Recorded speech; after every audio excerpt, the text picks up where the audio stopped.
Okay, Chair Rob, we are live on YouTube. Good morning, everyone. It's 9 a.m. March 3rd, 2023. This is a Public Employee Benefit Program Board meeting. Will you please call the roll? Will staff please call the roll? Here, Rob. Here. Linda Fox. Here. Betsy Aiello. Here. Jim Barnes. And I do not see Jim yet. April Caron. Here. Leslie Biddleston. Wendy, Leslie is in. She just messaged everyone saying she can't hear us. Okay. Jennifer McClendon. Here. Tom Verducci. Here. Janelle Woodward. Here. Michelle Kelly. I see you, Michelle. You're on mute. Here. Sorry. And I do see Jim Barnes joined. Thank you. We have a quorum. Thank you very much. We'll move on to agenda item number 2, public comment. Any individuals prepared to make public comment, please limit those comments to 3 minutes. Please state and spell your name for the record. Do we have any public comment to start this morning's meeting? Yes, we do, Chair Rob. I have a couple in the lobby, so I'll go ahead and get the slide ready for you. Okay, thank you.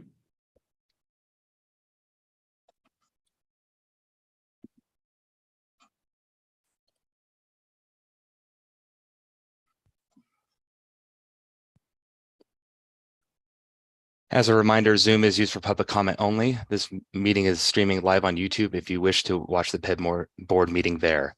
The YouTube link is located on the agenda. For those who have called for public comment, your name or last 4 digits of the phone will be announced, and you will be advised that you have been unmuted. As a reminder for those on the phone, please press *6 to unmute. Please slowly spell and state your name for the record and then proceed with your comments.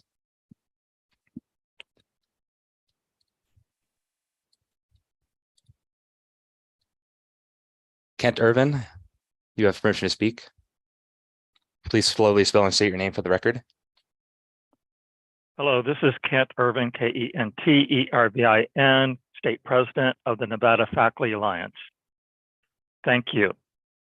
You will be looking at many bills today, and there are more bills being introduced that address healthcare issues and therefore may affect PEB. But I want to talk today about the overall benefits and the sentiments that we see in the legislature for restoring some of PEB's benefits to pre-pandemic levels. In our recent survey of faculty, while we found that faculty, and this was for academic and administrative faculty at NC at all 7 educational institutions, we found that although the top priority was and concern was around low salaries, benefits are close behind, including restoration of benefits such as long-term disability insurance. As I said, we see sentiment at the legislature for restoration of those benefits, but frankly, it's just not helpful if PEB indicates that there's no flexibility in the plan design or in restoring any of those PEB benefits for the next fiscal year, given the known legislative processes for approving budgets and going through the budget process.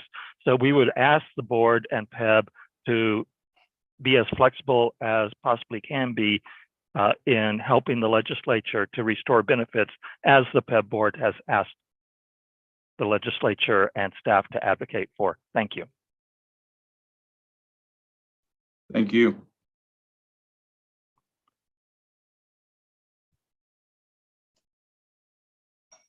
Next public comment, please. Douglas Unger, you have been unmuted. Please slowly spell and state your name for the record. Doug Unger, D-O-U-G-U-N-G-E-R. I'm a member of the UNLV Employee Benefits Advisory Committee, and I'm also Southern Nevada representative for Nevada Faculty Alliance. I reiterate President Irvin's concerns about the PEB timeline and long-term disability insurance and its restoration, which I believe the legislatures will probably recommend. So thank you for flexibility, at least with this part of the PEB budget and plan going forward. I would also like to refer you to the written public comment in support of AB 37, which is not on your list, to establish the Nevada Rural Behavioral Health Policy Board, and also SB 146. I want to point out that one of the long-term goals of faculty and university employees has been that we've been pursuing is to see a functioning clinical practice plan and provider system established at our medical schools. The timeline for this is clearly way ahead, 8 years, maybe 10 years. But imagine what PEB could do if we had a fourth and fifth choice among our plan options offered through UNR and UNLV medical schools. Please consider supporting SB 146, which is going to remove a roadblock that the provider networks are currently putting in the way of achieving that long-term goal by prohibiting their practicing physicians from also practicing at the UNLV medical school in particular. Removing that stumbling block is one major step toward eventually establishing these clinical practices and vastly expanding provider access and healthcare in our state. Thanks very much for listening, and thanks so much for your service. Thank you. Thank you. Next public comment, please. VV, please slowly spell and state your name for the record if you wish to make public comment. You have permission to speak.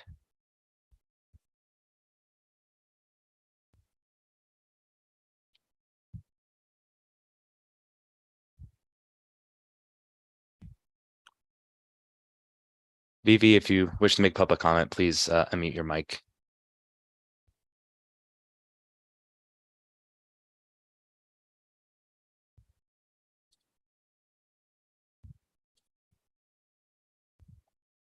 Chair Rob, that is all for public comment. Okay, thank you very much. We will close public comment and move on to agenda item number 3. Discussion of possible action regarding the 2023 legislative bills that may impact public employee benefit program, including the following: Assembly bills, Senate bills, bill draft request. Before I turn this over to Laura Rich, I'm going to remind people we are early in the process. We haven't seen everything yet.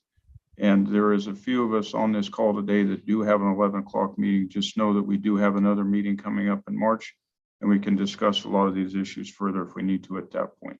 So, Ms. Rich. Good morning, everybody. Laura Rich, Executive Officer for the Public Employees Benefits Program.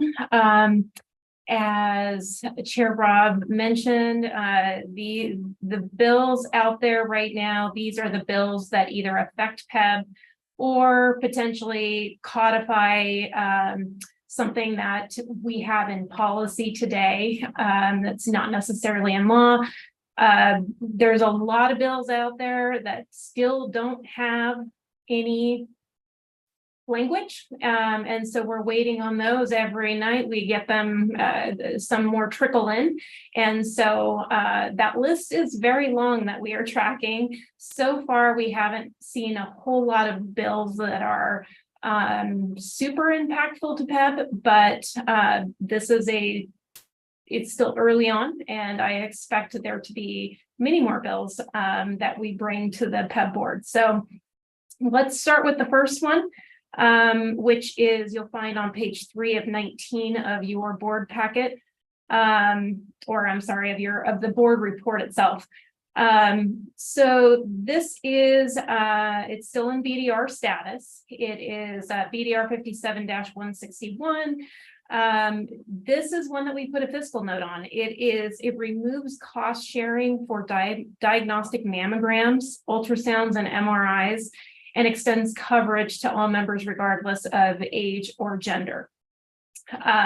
Currently, the plan covers the first 2D or 3D mammogram at 100% for women ages 40 and over, regardless of diagnosis, and then at 35 and older for high-risk members. So this would just be extending that that coverage, basically, and removing all cost sharing for that.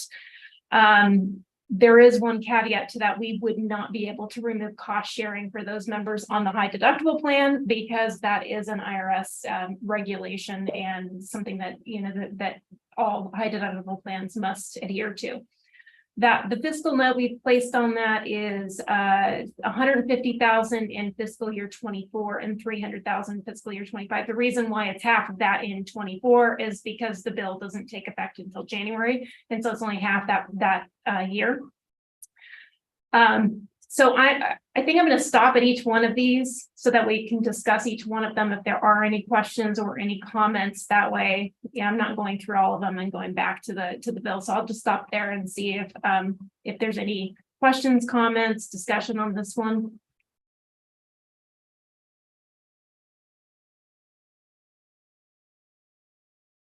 Looks like Miss Kelly has a question. Yes, Michelle Kelly, do you have a question? Yeah, thank you, Chair Rob. And I think my question is going to cover all of anything with the fiscal note. Laura, can you just talk about how, for this particular one, you came up with the costs? Did you go back and look at the last couple of years of all the mammograms?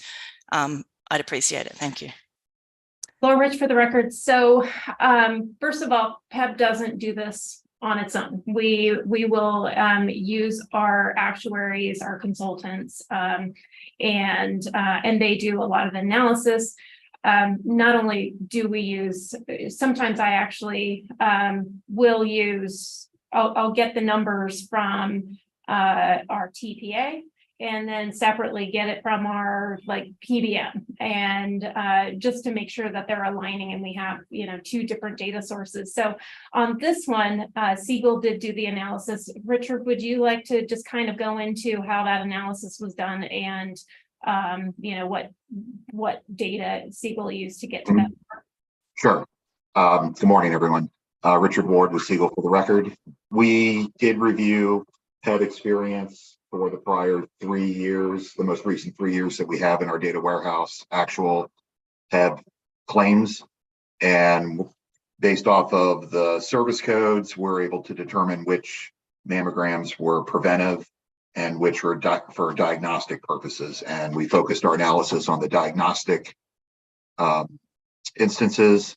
And as Executive Officer Rich noted, for the CDHP, there would be no impact because diagnostic mammograms would still need to be covered with some cost share. So they need to be subject to the deductible. So we removed essentially, or modeled the effect of removing coinsurance that would be associated with those particular services. And then for the other two plans, we removed all cost sharing, and the $150,000 and $300,000 that's listed in this table as a result of that analysis.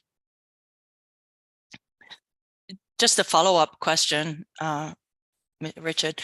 How did you work in the removal of gender specific, the gender, since it's going to require all genders be covered? How does that work? There were already claims for both gender, or for all genders in the data. Okay, thank you. Thank you. Any further questions? Seeing none. Executive Officer Rich. Oh, you're on mute.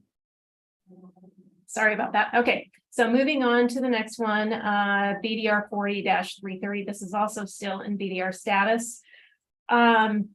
This was a very lengthy bill, about 99 pages to be exact. So there's a whole lot of information in here.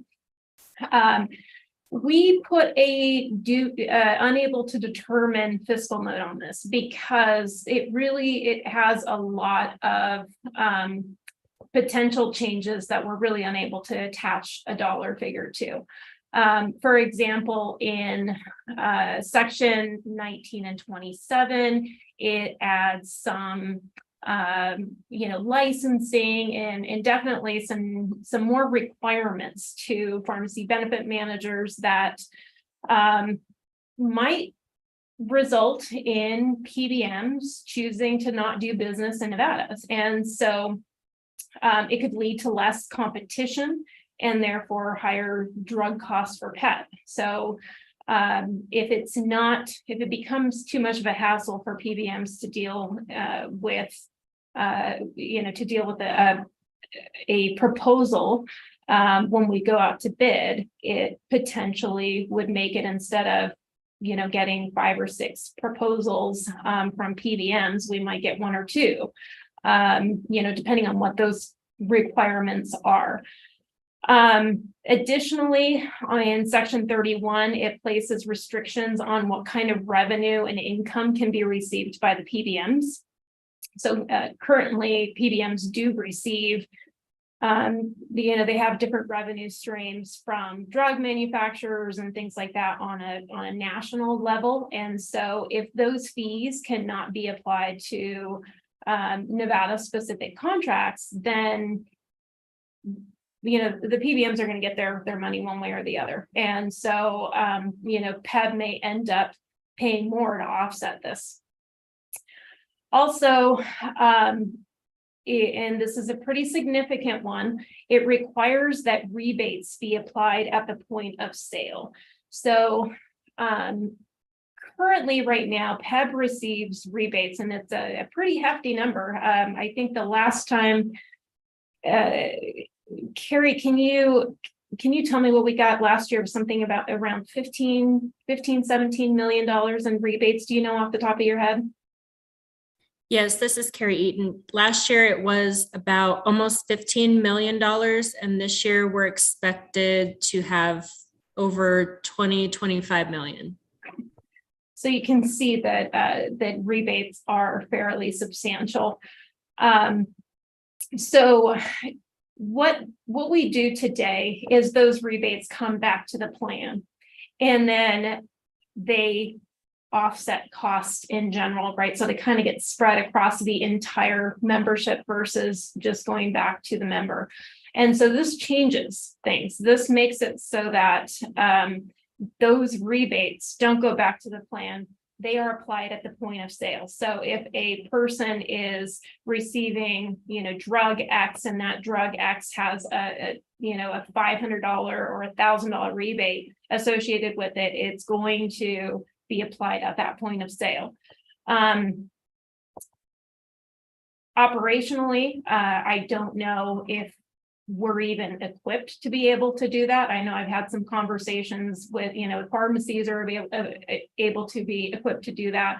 But it would definitely have a positive short-term impact on members, because they're going to get that the person who is getting that high cost drug is going to see an immediate reduction in that. However, because the plan is likely going to lose out on, some of the co-insurance and $0 claims that are out there, we're ultimately going to see higher costs. And so those premiums or those costs will be spread out among all members. And so I think the long-term impact may not be positive for most people. And then the last one is that section 12 provides the Department of Health and Human Services the authority over PEB for PBM contracting. So in that section, it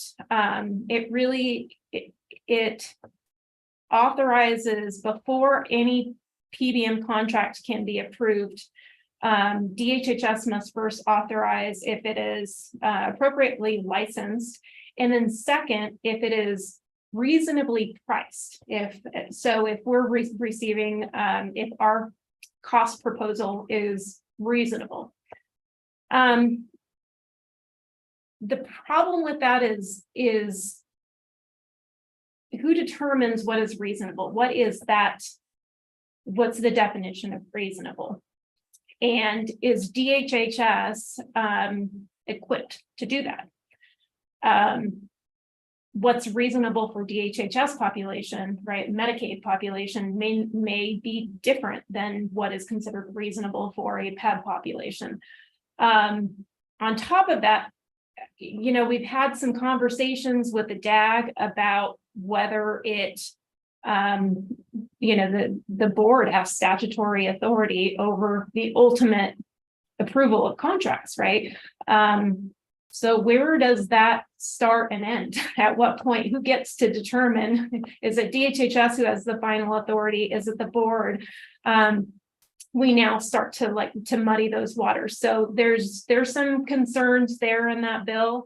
I do know that DHHS will be submitting their concerns if they haven't already as well. I haven't seen them yet, but I expect a pretty significant fiscal note or coming from DHHS on this one.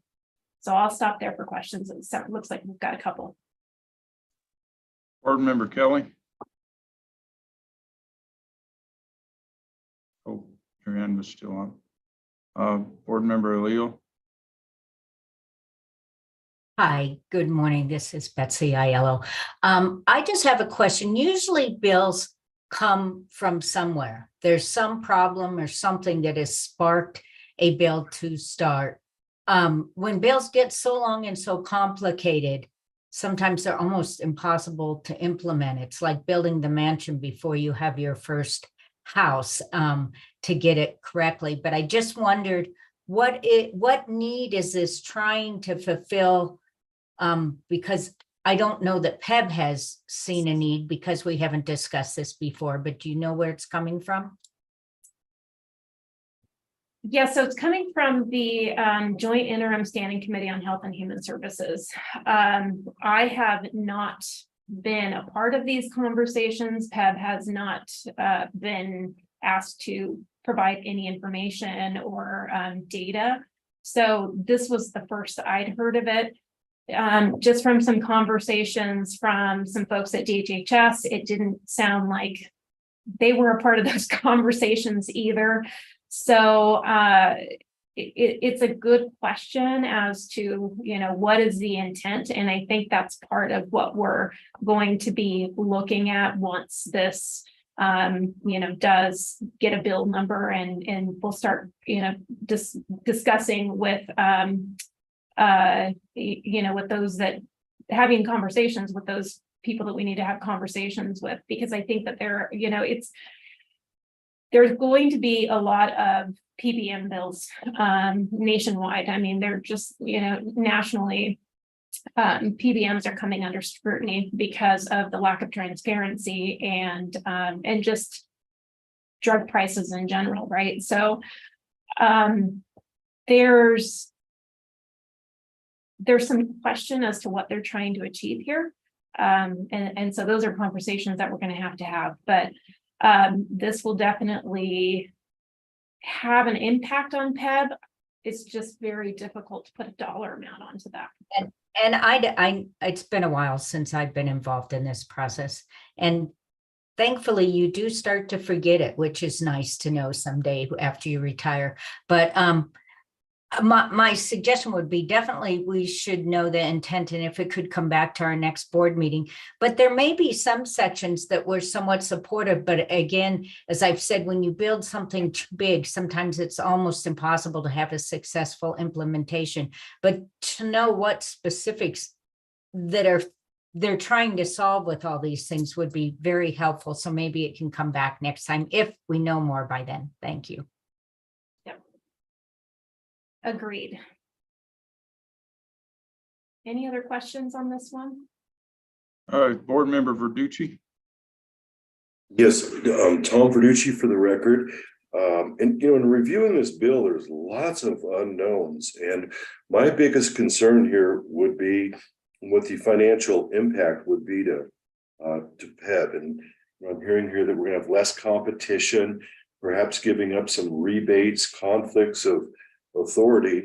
But would it be possible to find out if this is going to be a significant financial impact or something that might not be too big to PEB? It looks like it does have some significant bearings on us. And perhaps maybe at the next meeting coming up, wondering if we could find out the actual significance of the financial impact of PEB. Laura Rich, for the record, I think I'm going to put Mr. Ward on the spot here, but I would agree that the rebates themselves are going to be pretty significant. And then like I said, the inclusion of DHHS over PEB contracts just kind of muddies the water quite a bit. So those are the two I think that are big on this one. Richard, do you have anything else that you'd want to add to that? Richard Ward with Siegel for the record. I think also you noted, Ms. Rich, the fees and income that the PBMs receive nationally or with drug manufacturers and other parties in the industry. This bill would prohibit those fees, that income being applied to Nevada contracts.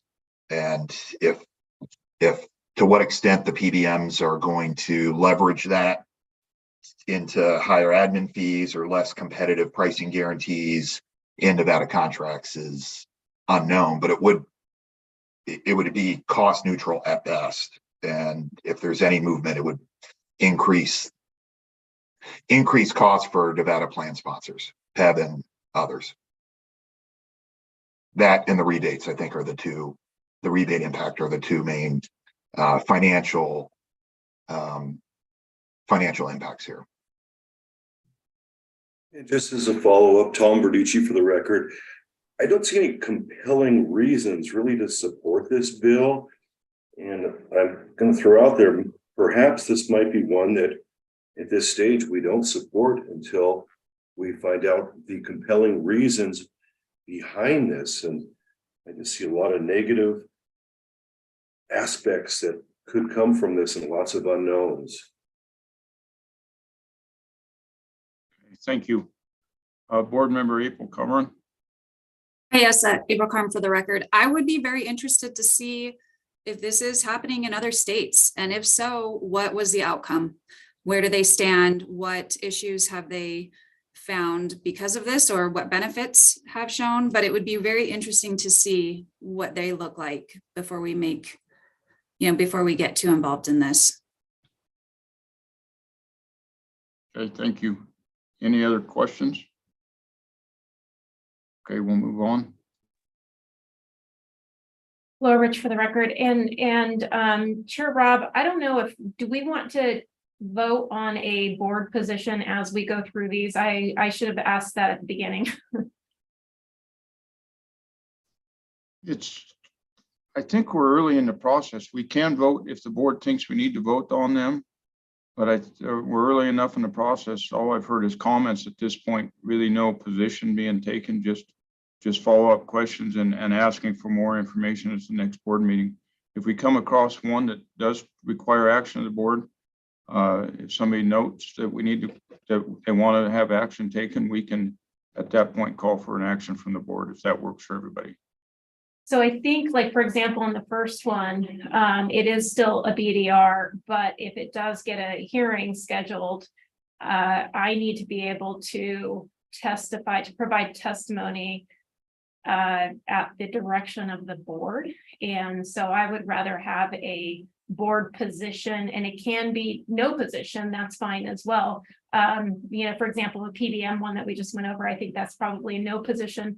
But if, for example, this mammogram one, we did put a fiscal note on it, is it something that we support? Is it something that we do not support? I do have to provide testimony in the neutral position.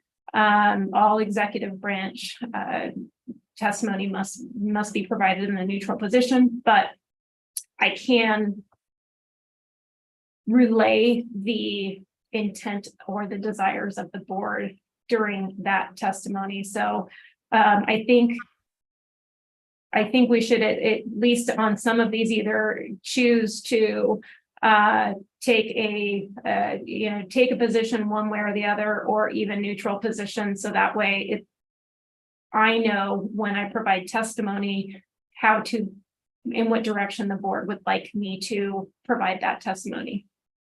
Okay, so we can go back to BDR 40-330. And do we have a motion from any of the board members to provide direction that Executive Officer Rich could bring the board's thoughts to bear at a hearing?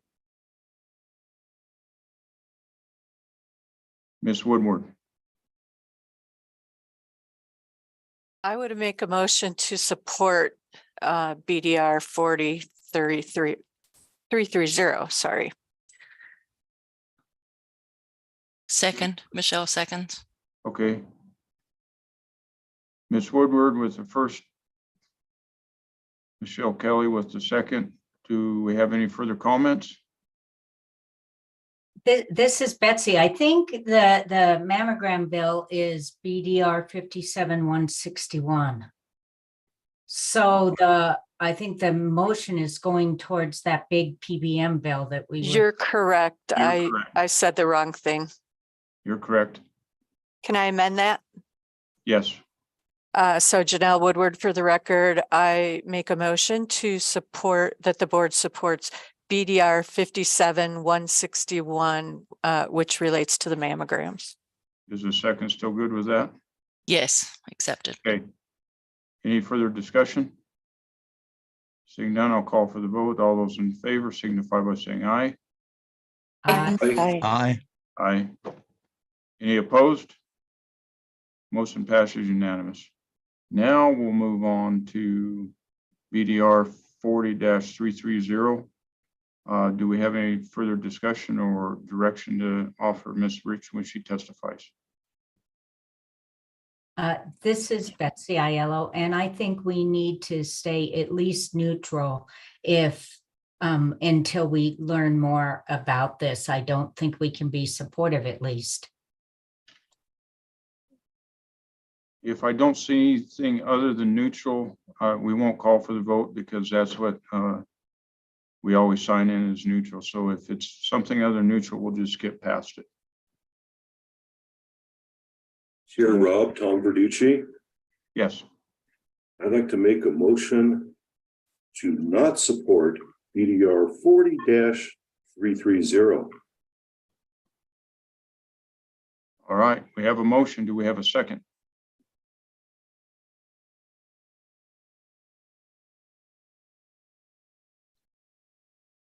Not seeing a second, it will die for lack of a second. So we will remain in the neutral. Okay, now we ready to move on to the next one. So the next one is Senate Bill 119. Really what this does, it continues the telehealth benefits that were enacted during COVID-19 indefinitely. We do not expect, we did not put a fiscal note on that because we do not expect any kind of fiscal impact. I think that telemedicine is becoming much more common than it used to be. And I think this just codifies the ability, to offer those telehealth services in parity.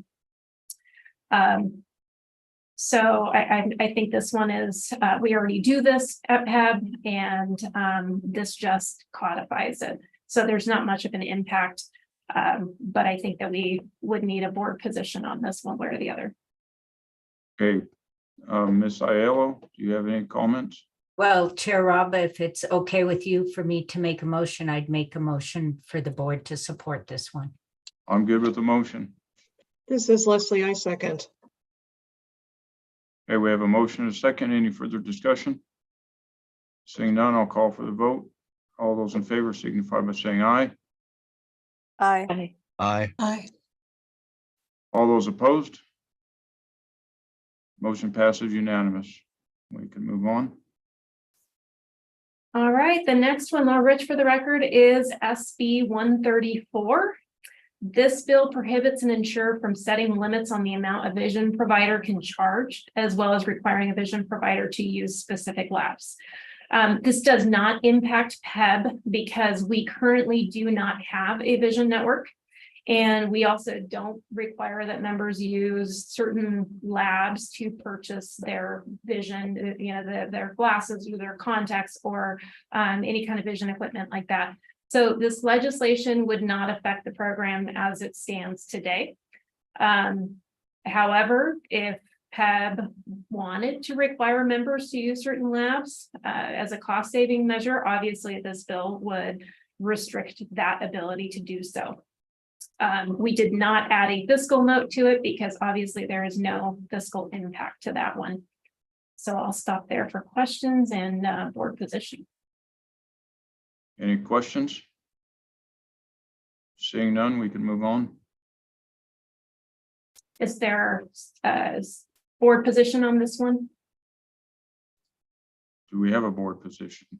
If it doesn't really affect us. Okay. I saw it marked. Yeah, this is Leslie for the record. I was just going to recommend that it be neutral. Okay, thank you.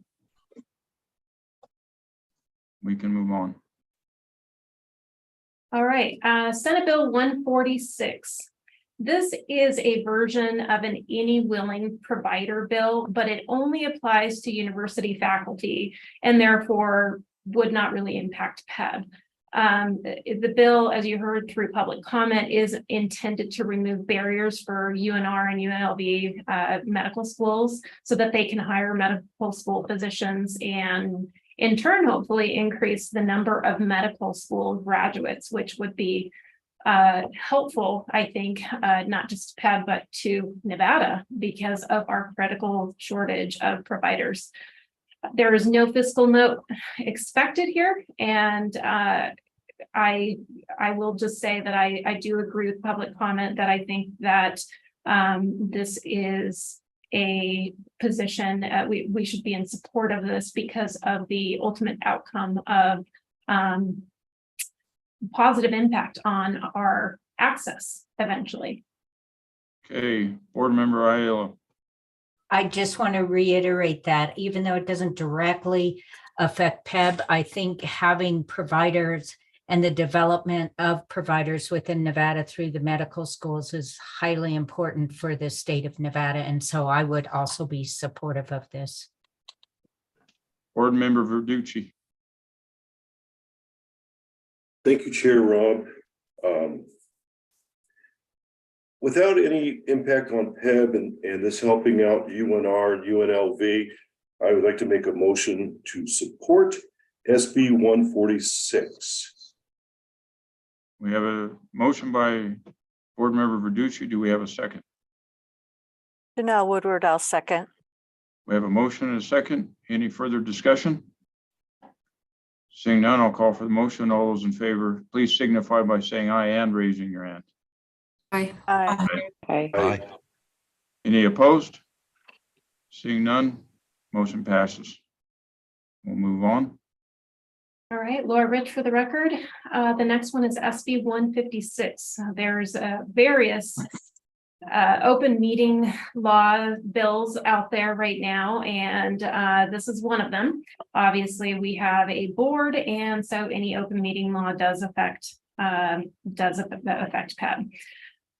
Luckily, none of them have major impactful language to them. It's, a lot of housekeeping, it seems like.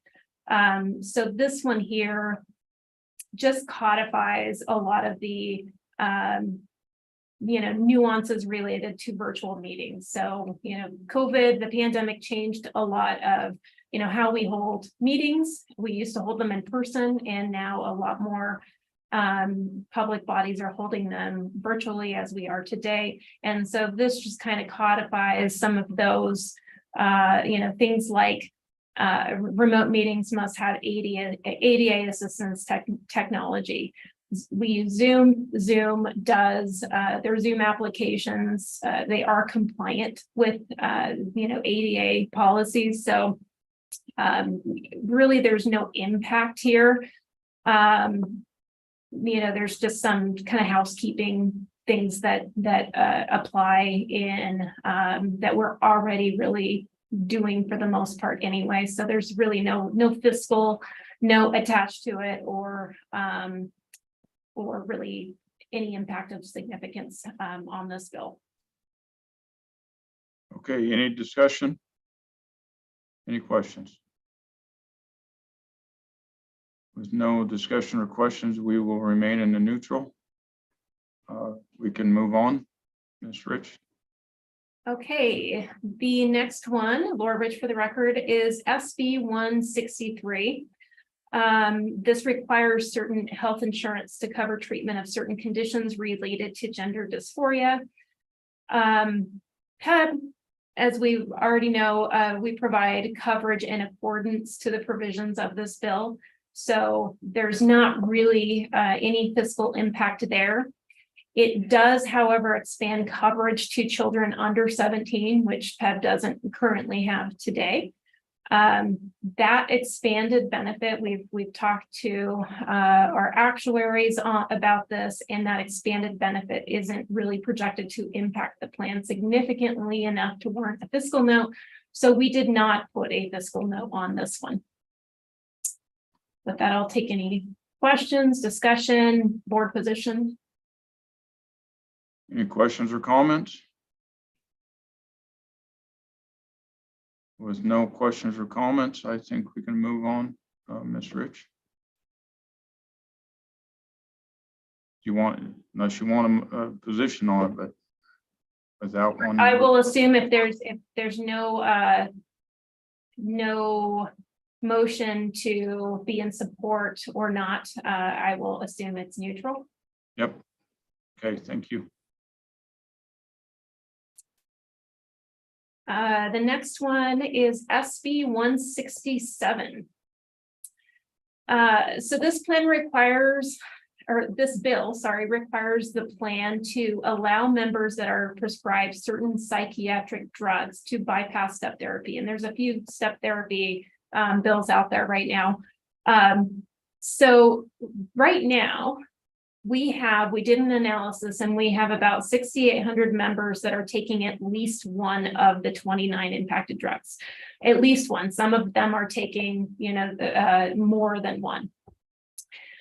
So the reason that steps therapy exists is to keep drug costs down by having patients try less expensive alternatives prior to moving to the more expensive drug.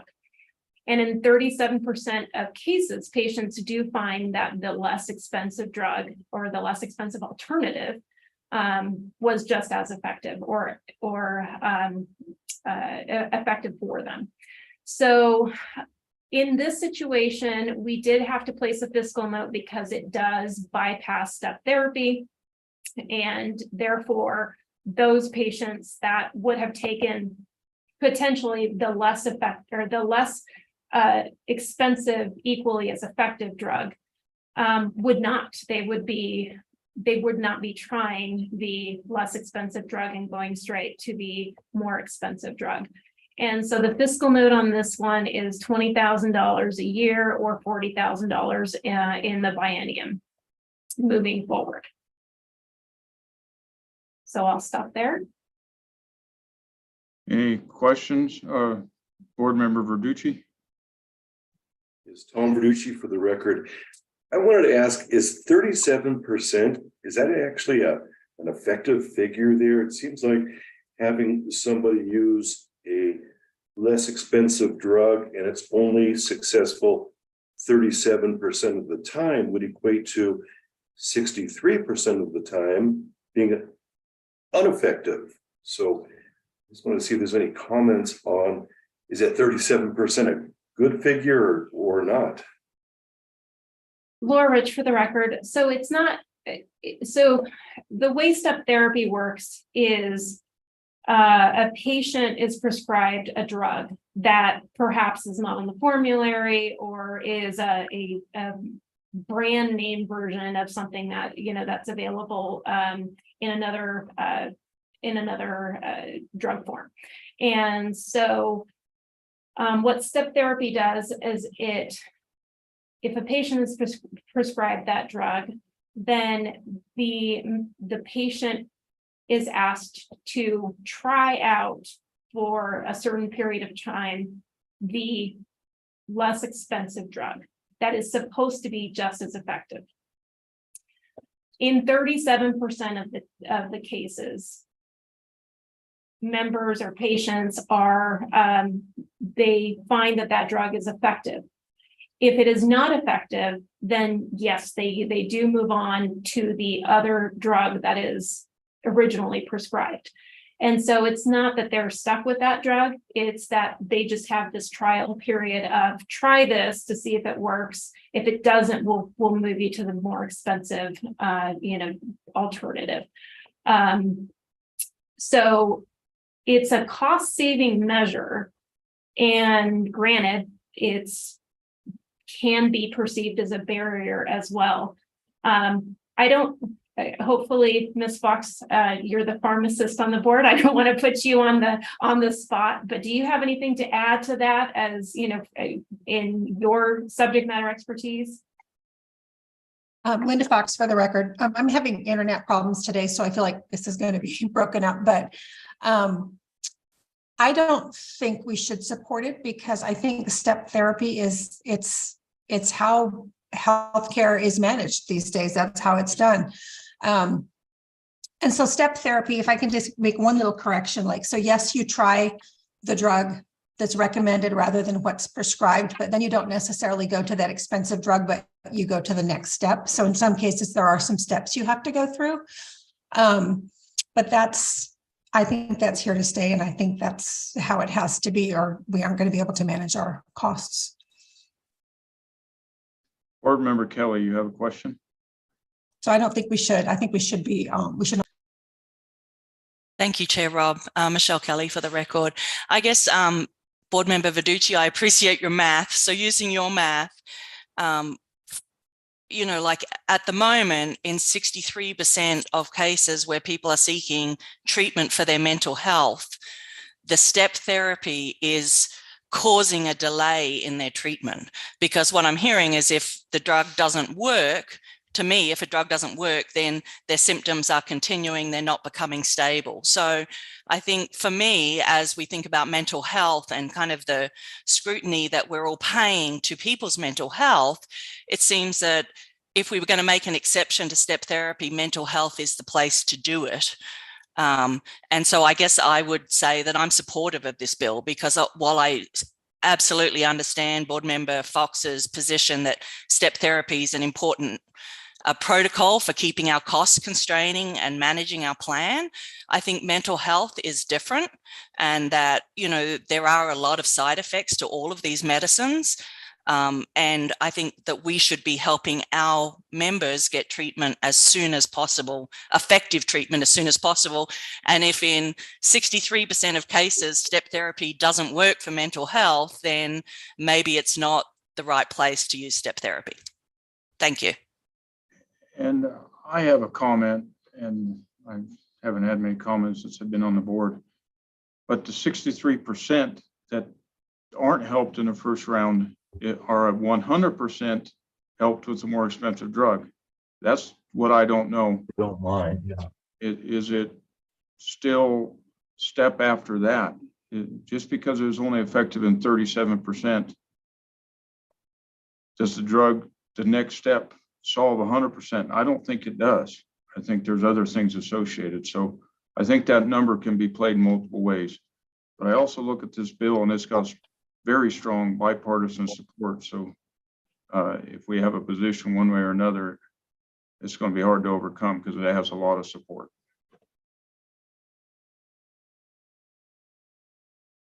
Laura Rich, for the record, I will say that, the fiscal note on this is pretty minor. And so the impact, the fiscal impact versus maybe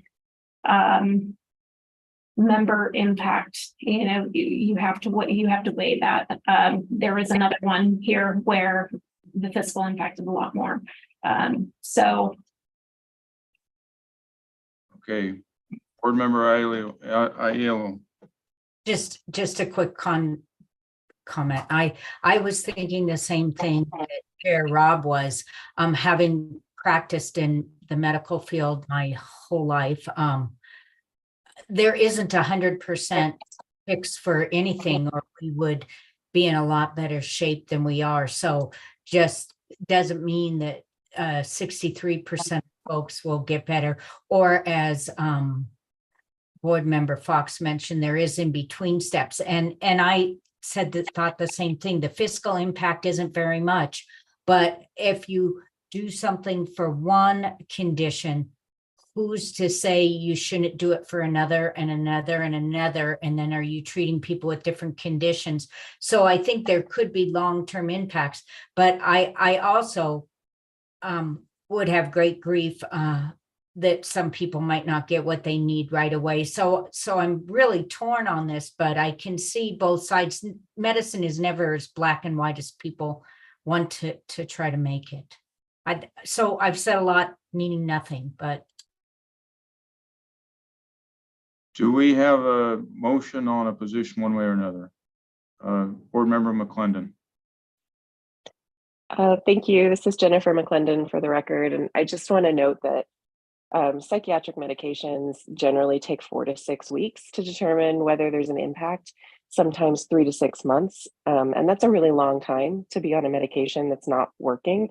And as a health insurance company, we want to get people back to work and we want to get them functional as quickly as possible. So my bias is that we trust the patient and the doctor to make a good decision about medicine. I know there's reasons why that might not be the case, but I just wanted to make that comment. Thank you, Chair. Okay, thank you. Board member Verducci. Tom Verducci for the record. I think we take a neutral position on this board, hearing both sides of the argument within the board. It would appear the direct course of action, the correct course should be a neutral position. Okay. And I don't think that requires a motion. No, at this point it does not. Unless somebody disagrees, we can move on to the next one, or if there's any further comments. Okay, thank you. We'll move on to the next one.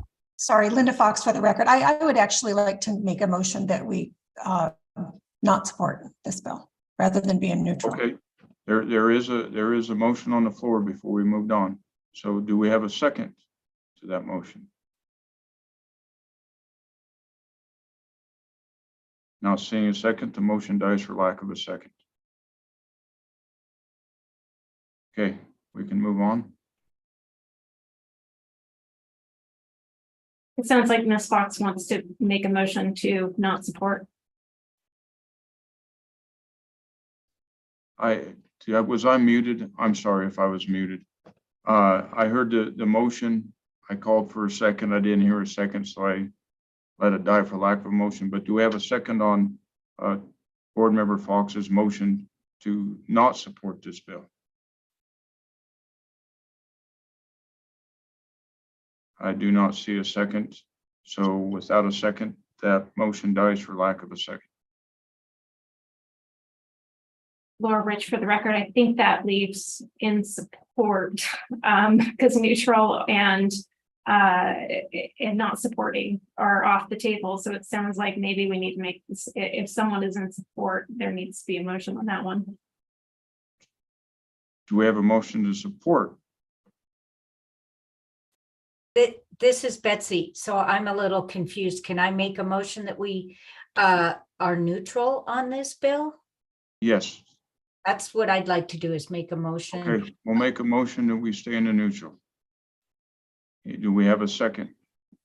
Mr. April Karn, I'll second. Okay, thank you. We have a motion and a second. All those in favor of staying in the neutral signify by raising your hand and saying aye. Aye. Aye. Okay, all those opposed to that motion? Nay. Okay. We will note that Board Member Fox was opposed to the motion. So motion passes. Now we can move on. All right, Laura Rich for the record, another step therapy bill. This is Senate Bill 194. This bill requires the plan to establish an appeal and exemption process for step therapy. There's already one of those in place. ESI already has a process in place. So just adhering to, the specifics of those requirements in this legislation would require only minor changes. So we're not concerned about that. The bill does require the insurer to grant an exemption to step therapy if the provider submits justification and documentation to support that argument. Again, step therapy exists as a cost-saving measure. This is not just applying to psychiatric medication, but all drugs in general. And this allows the provider to bypass step therapy if they feel that the patient should not be required to or an exemption to be granted to that patient. Again, this is a cost-saving measure. It's something that does keep the cost of drugs down. And so in almost 40% of cases, patients do find that the less expensive alternative is an effective option. And so it's reasonable to assume that if step therapy can be bypassed, it would probably be bypassed somewhere, in the vicinity, in the approximately 40 to 50% of the time. So this is going to increase the cost of to the plan of about $1.5 million annually. After speaking to Express Scripts, we see anywhere from about $3.5 million in savings as a result of steps therapy. So assuming that 40 to 50% of those times step therapy is bypassed, we're probably going to be looking at $1.5 million annually in increased costs. So that is the fiscal note that we have attached to this. And so with that, I'll take any questions or discussion and board position as well. Board Member Kelly. Thank you, Michelle Kelly for the record. I'm actually confused on your write-up on this and your description of it. So in the first paragraph where it says impact to PEB, you say we already have this appeals process in place, but then you say additionally, it requires an insurer to grant an exception. I'm confused. If we already have that appeals process in place, doesn't that imply that if the provider can submit and can justify the jumping of step therapy, or however the waiving of step therapy, I guess is a better description, that already happens? Otherwise, why do you have the appeal? So I'm then, like, if those two statements are true, then why such a big step fiscal note, 3.4 million, if it's just minor tweaks? Totally confused. Sorry. Thank you. Laura Rich for the record, and unfortunately we don't have anybody from Express Scripts. They may be able to join at 10, but I would love if they were able to more in-depth describe the process. But yes, there is already an appeal process in place. This appeal process that's in the bill, essentially it loosens it up. It loosens up the requirements quite a bit. And really what it is, it's not even really an appeal process. What it is if you submit enough documentation, and again, it's kind of vague because the provider can submit what they feel is justification and documentation to support that, but maybe perhaps the PBM does not.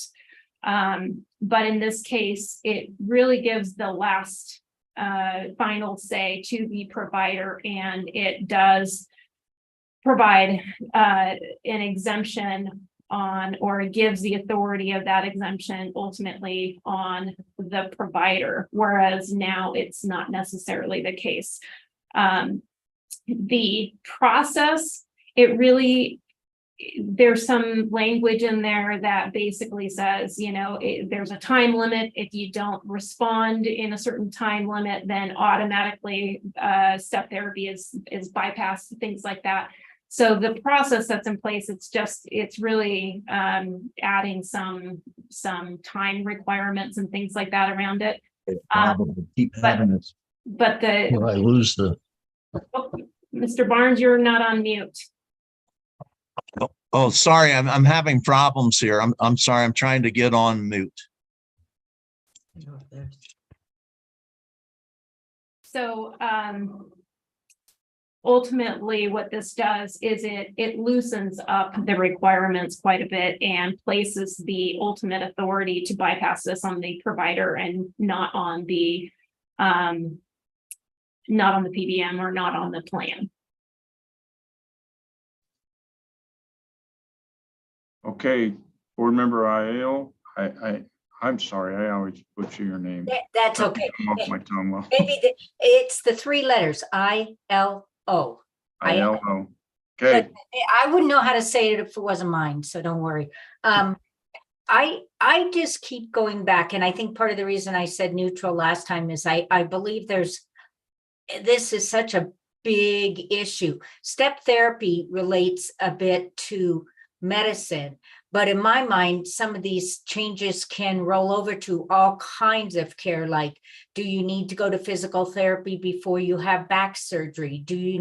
There's just so many things in medicine that have step processes, whether they have the exact name. And I have a little grief, maybe I'm skirting some duties, but that me as a board member on PEB, although we aren't passing, it's the legislature and there's a lot of politics in this, but these are huge, huge issues, believing it or not. You may say it says 20,000 or 1.5 million, but I just wonder where the overall trend will go. We want people to get what they need, but sometimes the outcomes aren't 100% anyway. So for me, it's hard to go either way because these are huge, huge issues that can have big impact long-term. So I thought I'd just state a little. Thank you.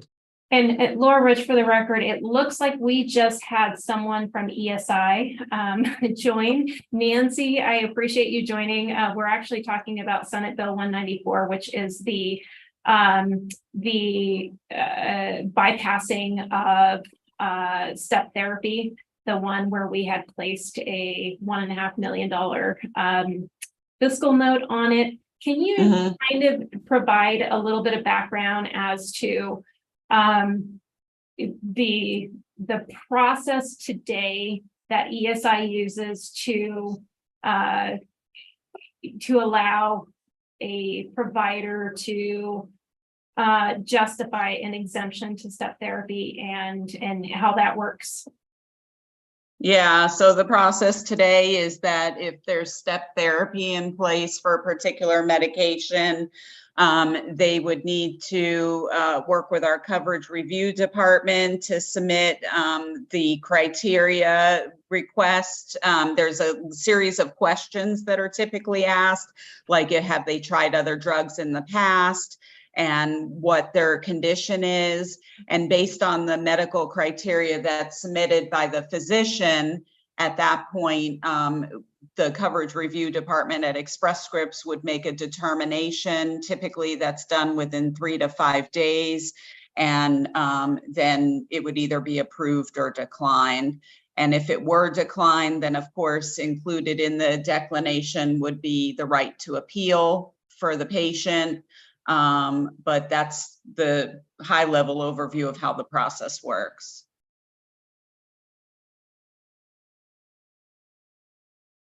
Any further questions? Chair Rob, I have a follow-up question, if you don't mind. Yes. Michelle Kelly for the record. So just following up from that explanation, who makes up the coverage review board? How many people review these things and what are their qualifications? Well, I mean, that's a good question. I don't know exactly how many people. I can definitely get those details for you if that's needed. But I can tell you it's a series of pharmacists and pharmacy technicians and other administrative support that make up the team. And do you guys, sorry, Michelle Kelly for the record, do you guys also do the non-pharmacy? Like who, because we're talking, I think this is more general than just pharmacy. So who does the core medical step therapy piece? Laura Rich for the record, this is actually pharmacy specific. Thank you. Any other questions, comments, or a position on this? SB 194. Michelle Kelly for the record. I think with some of these, given that we're still waiting a lot of information, that the best position is neutral position until kind of some of this stuff is fleshed out and we see the intent of the bill, I guess, because on the, I understand the fiscal note, and it's certainly our responsibility to the plan is to keep it financially healthy. We also have a responsibility to our members, though. It is a shared equal responsibility between members and fiscal responsibility. And so, I think that what we hear from our participants often is that the step therapy is where all the angst comes from, right? It delays coverage. They don't understand it necessarily. So there's always a lot of noise around step therapy. So in my opinion, we should stay neutral and see what comes of it. Okay, do we have a position other than neutral? If I don't see one, we'll move on to the next one. Okay. Sorry, again, Linda Fox for the record. I think we should oppose this as well. Okay. So I make a motion that we oppose. We have a motion to oppose. Do we have a second?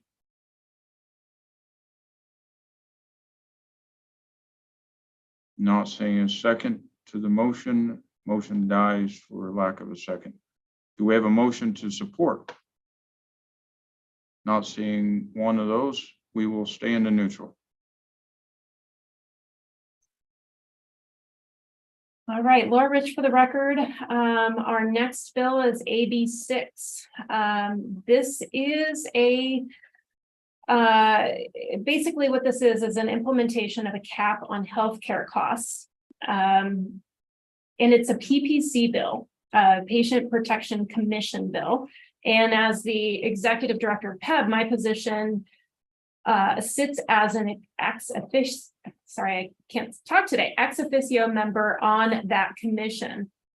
The new administration has issued a memo just recently to the PPC stating that they do not support this bill and has asked the PPC to not move forward on this. So at this point, I do not think it will move forward in its current status. That said, there's really two schools of thought on this one. I think that everyone wants to cut the cost of healthcare. That's a no-brainer. But Nevada is also 49th in the nation on physicians per capita. And we're also around 49th in the nation on healthcare spending per capita. So there is a concern here that further compressing the healthcare market will have a negative impact on the already critical access issues. Cutting the cost of healthcare potentially may worsen the already critical provider shortage if you're placing caps on what they can make. So with that, I will take any questions.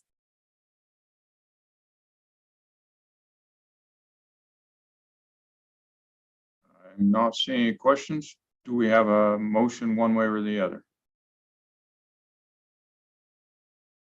Not seeing any questions or motion. We will stay in the neutral on this and we can move on. All right, Laura Rich for the record. Assembly Bill 52 is another open meeting law. bill. And this really has no major changes here, some housekeeping. The only thing to note is that a quorum is now, the definition of a quorum is being modified to exclude any vacant positions. So let's say that we had on the PEB board 2 or 3 vacant positions. Those wouldn't be counted when determining if we have a quorum or not. So it kind of makes it easier if, if you are unable to fill the positions on whether or not you have a quorum. So that one's pretty easy. No fiscal impact expected on that one. Any questions or comments? Any motions in support or against? Seeing none, we can move on. The next one is Assembly Bill 85, Laura Rich for the record. This bill establishes fixed rates on facility charges, so not professional charges, just facility charges, and establishes an independent commission to oversee rates. That commission would approve rates to allow those facilities to earn fair and reasonable profit and provide fair and adequate compensation to employees. It does eliminate by design balance billing, because really all of the facilities would really be in network, and will likely reduce cost to PEB. However, again, in a state where we have very limited access and we have a provider shortage, this could also be perceived as an unfavorable market condition in the provider industry and further strain the provider shortage in Nevada. So I'll stop there. There is no fiscal impact, obviously, to this bill. There may be an access impact, but again, that's, there's arguments on either side of that one. Board Member Biddleson. Thank you, Chair. My question is related to Medicaid reimbursement rates. So Nevada is one of the last, maybe is last in Medicaid reimbursement rates for places and facilities such as these. So would this affect Medicaid reimbursement rates or not, I guess is my question. Laura Rich for the record. I would assume that it would, because if you are, and I'm pretty sure that actually I'm positive that there is a fiscal note attached to this from Medicaid.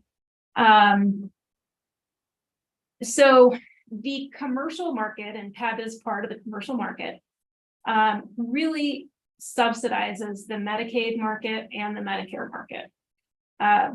Anything that providers are losing on Medicaid, they're also losing on Medicare. And so where do they make that money up? They make it up in the commercial market. So if you are now fixing rates, capping them in the commercial market, you would assume that Medicaid rates would have to increase in order to make up those costs.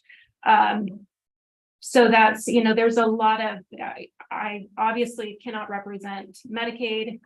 Ms. Karn probably has some comments here, but there's a lot of complexities in this bill as to what the overall effect would be.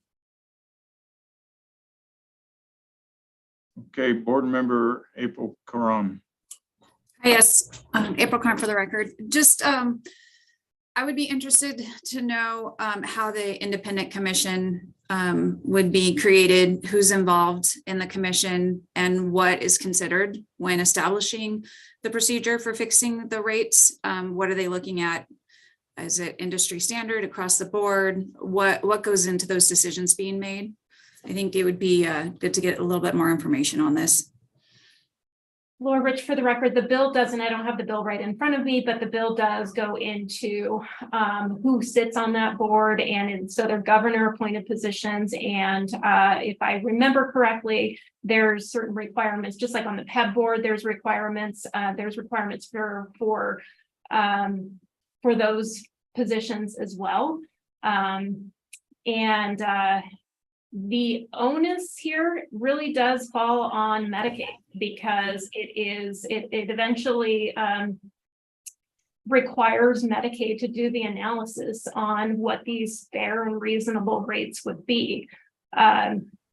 There's an argument as to, is that the right place for it to live, right? Because Medicaid isn't focused on the, they're focused on the Medicaid population, not on the commercial population. And this is really more of a, commercial rate. So I expect, and this will get a hearing, I think there's a hearing this afternoon. And so I will be watching this to get more information. I think that there's going to be a lot of questions on this bill.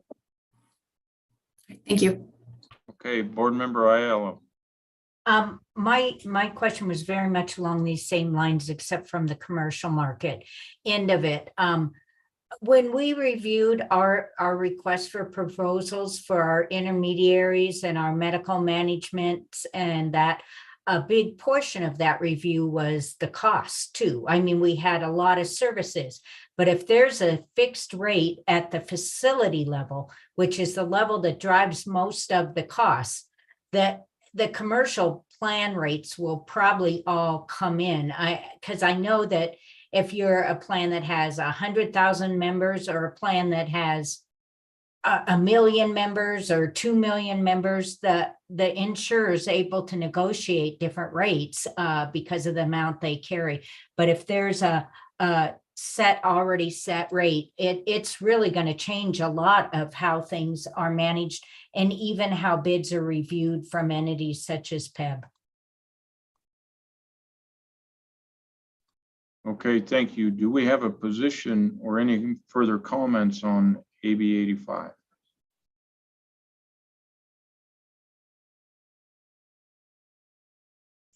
Seeing none, we can move on to AB 147. Laura Rich for the record, AB 147 really just amends NRS 287.04335 to remove the end date for teledentistry under the declaration of emergency as a result of the pandemic. Prior to the pandemic, PEB did not cover teledentistry, unlike normal telemedicine. So this just adds teledentistry to the whole telemedicine, parity, payment parity. So, we don't have any fiscal note attached to this. Really, this is just allowing dentists to perform certain services over, a virtual environment or, to bill for certain types of patient services over that telehealth type scenario. There's no fiscal note because that service would have been done in person regardless. It's just a different venue to perform that in. There is another bill that does address what is teledentistry and who can perform it and things like that. It's more licensing related, which is why it's not on here. And so it kind of, it does indirectly affect this bill. But we don't have any concerns as far as impact to the program. Okay, any questions, comments, or a position on this bill?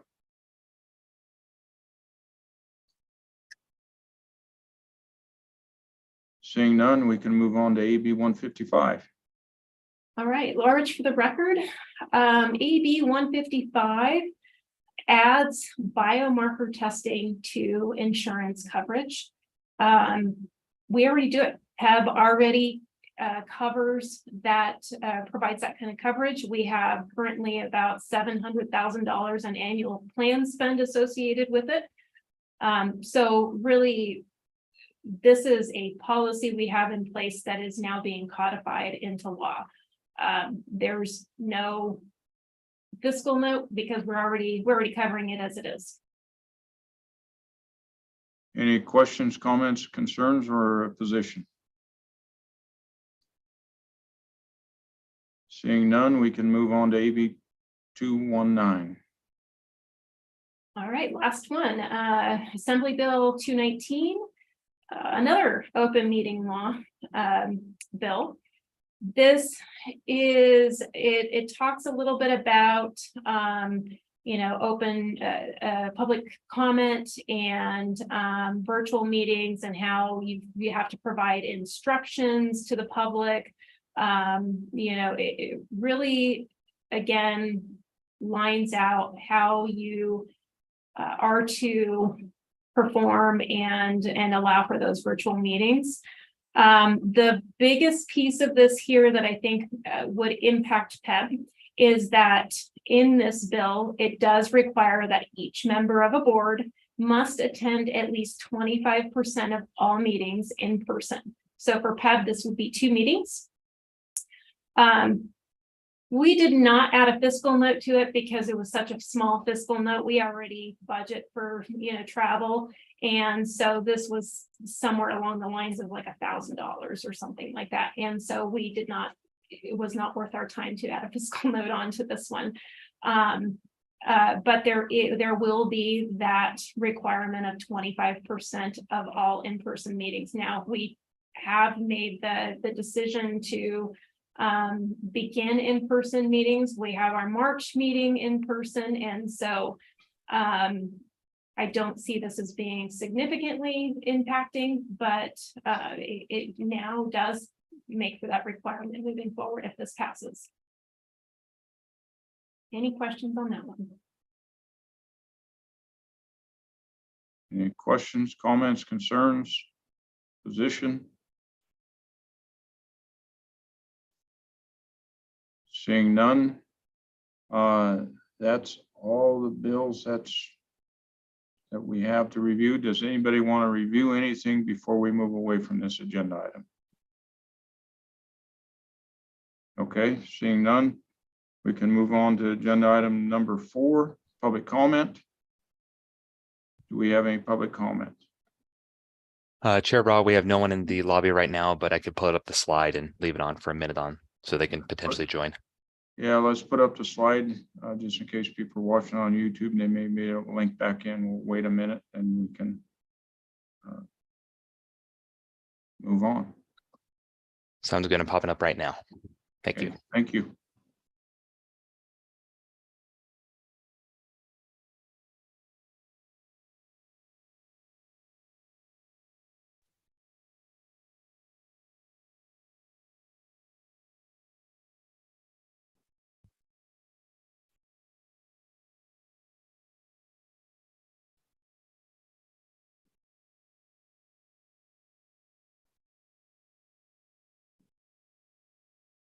Have we had anybody join? Not at the moment, Chair Rob. And I understand there's a delay between YouTube and Zoom. Sometimes it's 1 minute, sometimes it's 3 minutes. I want to give every opportunity for public participation. That's part of having a board meeting and having an open meeting law. So I know it's going to take a minute. I appreciate everybody's patience, but we want to make sure that we provide all avenues for public participation in these meetings.